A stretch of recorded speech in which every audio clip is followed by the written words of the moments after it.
Hey Duck fans, Kurt here. Welcome to yet another FishDuck One-On-One video podcast. Each week I sit down with a former student athlete or outside expert to talk a little duck sports. This week we're going back to the 1990s, a great time in Oregon Ducks history, one that holds a real special place in my heart.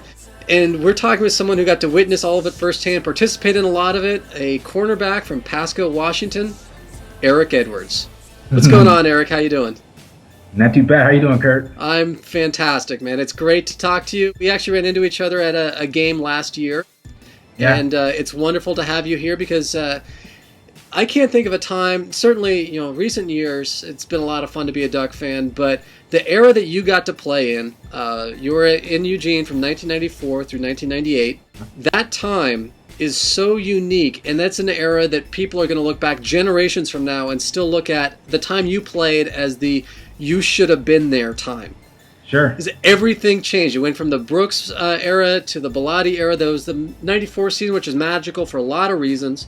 You saw the facilities being built, the uniforms changing. You got to play alongside some of the best secondary guys ever in the history of the program. Herman O'Berry, Alex Molden, Kenny Wheaton, Chad Cota, Michael Fletcher, the list goes on and on. That was when everything sort of changed for Oregon football. Yeah. At the time, I mean, that stuff happens so fast. You don't quite live in the moment. Mm-hmm. But 10, 15, almost 20 years, later, you can look back on it and say, I was actually part of, taking the Oregon program to that next step. So that's definitely something I take pride in.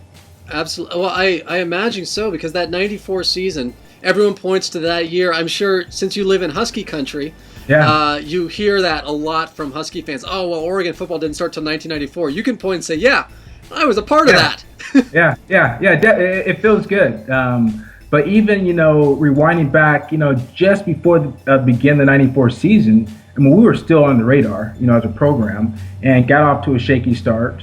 It wasn't really, that UW game when we really kind of got everybody's attention. We took down, the nasty dogs, from up north, and everyone kind of felt, okay, watch out. And then we went through, Desert Swarm, and then that program just got rolling, and taking to the next step. And look at these guys, look at these young guys, now today. It's pretty remarkable, as a kid who grew up in Eugene watching the Ducks play, there's always a lot of pride, but there was never a lot of wins. Now to see what yourself and that mid-90s team did to build the foundation for what is now a national powerhouse that's competing for a national championship potentially every year. They're in the running for it. You were part of the foundation that house has been built upon. What sort of pride do you take in that, being able to watch the team participate in BCS games year after year, playing for a national championship, winning Pac-10 titles, or Pac-12 titles? Yeah. Well, it's great. It's great. Go back, to my first game. My first game in Austin, we're playing Portland State, and it wasn't full. It may have been, say, 30, 40,000 tops. Now these guys are getting that many for a spring game, and it's nuts. And I mean, you can't find a ticket anywhere. Back then, they were basically giving tickets away just to try to fill the stadium. And not only to watch the program grow, but to also watch the fan base grow. Living in the Seattle area, there's not a day that goes by when I'm out traveling, for work, that I don't see an O sticker or, Go Duck sticker, or some kid, wearing an Oregon Ducks, t-shirt, where something tells me 20 years ago you didn't see that, around the Seattle area. So it's great, look back and say, hey, I played my part in that. May have been a little part, but I actually had a part, in that. So it definitely makes me feel good. Right. And there's got to be a little added thing on top of that, too, in the fact that you grew up in Washington. You grew up in Husky. Well, I guess Pasco's kind of halfway. It's the neutral land between Cougar country and Husky country. But in that era, that was when the Huskies were national prominence. So what drew you out of Husky territory to want to be a Duck and come to Eugene? Good question. I didn't grow up a Husky fan or a Cougar fan. I was just a fan of college football. Had a lot of respect, for the Husky program, and still have a lot of respect, for the program. And looking back on it, the Husky program is kind of where Oregon is today. They're kind of the top, the West Coast.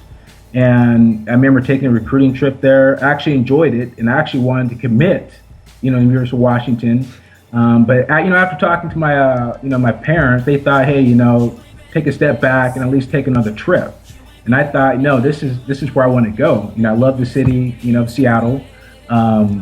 I had a good feel, while I was there. So anyway, that following weekend, I actually took a trip, to U of O to down to Eugene. Believe it or not, the trip didn't go that smooth. My luggage was lost, missed the flight. So all these signs were pointing, you probably shouldn't end up in Eugene. Right.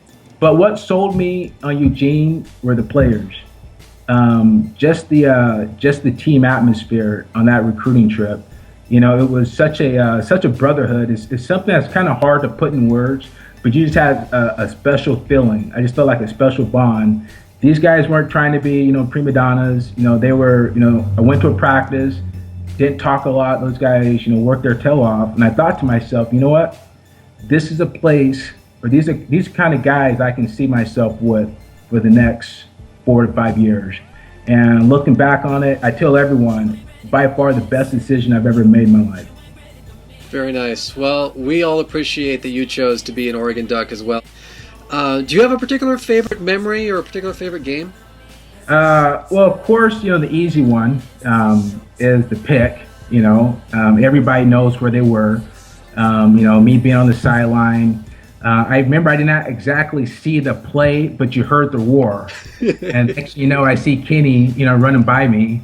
And 2 seconds after that, I'm in the end zone jumping on Kenny. Where nowadays that would be a penalty for excessive celebration. But of course, that play stands out. As far as a play that I was involved in, may have been probably my senior year. Playing Michigan State, our first home game. I remember that was a game where they came in, with this highly touted, JC transfer that no one really knew about. Playstyle burst. Yeah. Exactly. The guy is 6'5". Portland ran a 4.3, and I know I didn't run a 4.3 on my best day running downhill. So I thought to myself, okay, this is going to be an issue. But looking back on it, I had one of my best games, against Michigan State and against Burrs.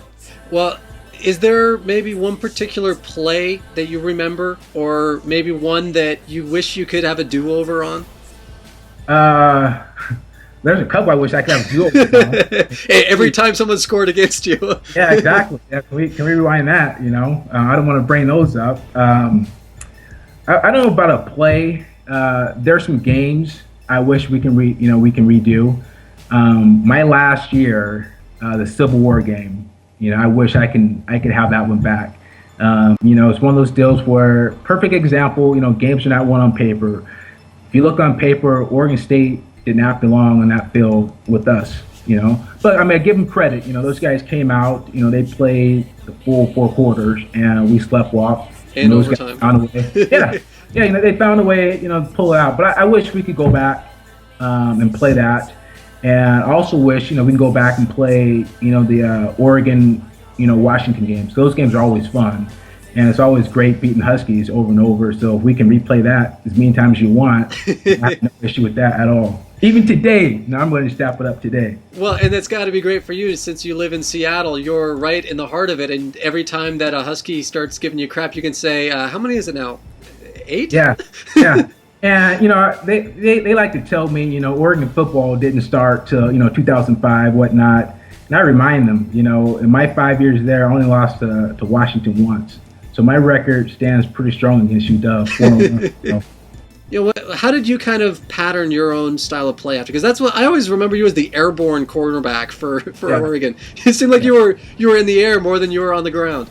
Yeah, my whole deal was, I didn't have the blazing speed. For me, I had to use my strength. My natural height, at the corner spot, at the time was 6 foot, which was considered, kind of tall, and my strength. I went into it where there was not going to be a receiver that was going to outmuscle me. That's just the mentality I had. The only way they're going to beat me was just by a straight sheer speed. And with that, you just kind of play the mental game, down and distance. If they have, 3 yards to go, the chance of them running a go route on you are pretty slim. So just being, a student of the game. And in terms of modeling my game, after a DB that you may know was Herman O'Berry. Herman was, similar to that. And one of the reasons why I picked up, the number 4, after Herman left. I didn't have what I call the natural DB instincts or speed like a Rashad or Alex Molden. So I have to make it up. You got to make it up in other areas. Well, and that's interesting too, because the era that you played in, you witnessed a lot of change. There were multiple defensive coordinators that you played under, multiple coaches that you dealt with, but the players that you got to play alongside, like I said before, were some of the best secondary players that have ever donned an Oregon jersey. Was there one particular one that maybe took you under your wing? Herman's senior year was your freshman year, right? Yeah. They were all different. They all helped out, and that's what was great. Herman. You had guys like Isaac Walker. Eugene Jackson. I mean, those are my big brothers. And then you had guys like Kenny. And with Kenny, you just watch Kenny work in practice. Kenny's a quiet guy, but you talk about something work ethic. If there's an example of work ethic rubbing off on folks, it's with Kenny. Mm-hmm. You just watch this guy work. Doesn't talk a lot. You're just bound to kind of try to keep up with the guy. So just being in that type of competitive, environment, but at the same time supportive. It was a great, feeling. You have your team aspect, but then you have that close-knit culture, within the DBs. It was great. Right. How about coaches? Was there one in particular that maybe helped you out more than any other, or coach that you still keep in contact with these days? Or well, the good thing about Oregon, as you know, those coaches have been around a long time. DP, Aliotti. I was with Aliotti for 1 year. Greatwood. Greatwood actually brought me, or he recruited me. So I keep in contact with all those guys, when I'm back in town, like to say hello. But there's other greats, Charlie Waters, you talk about what ifs, what if he never, left Oregon, after that 1 year, what would that defense have looked like? Would have taken a dip? Bob Foster, the guy was great. Coach Gregory, was awesome as well. So everybody, I got a good feel from them, left on good terms, with them. So I don't keep in contact with them. I'm calling every week, but the guys are still, still have the O, on their sleeve. I still say what's up to them when I come back in town. Do you have any interesting, funny behind-the-scenes stories that maybe fans should know, but we never heard? Well, there's always funny stories. It was a good time.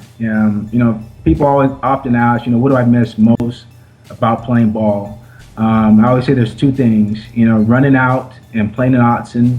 It's an experience that can't be matched, in my opinion, anywhere else. And also the time in the locker room, before practice, just the comedy sessions. A lot of stuff is probably not appropriate, to get into, but it was mostly the same characters. Isaac Walker, Kevin Parker, Damon Griffin.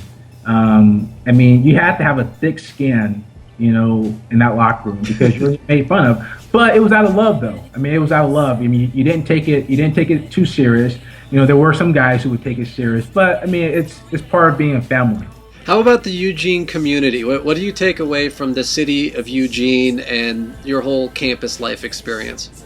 I would say nuts, but nuts in a good way.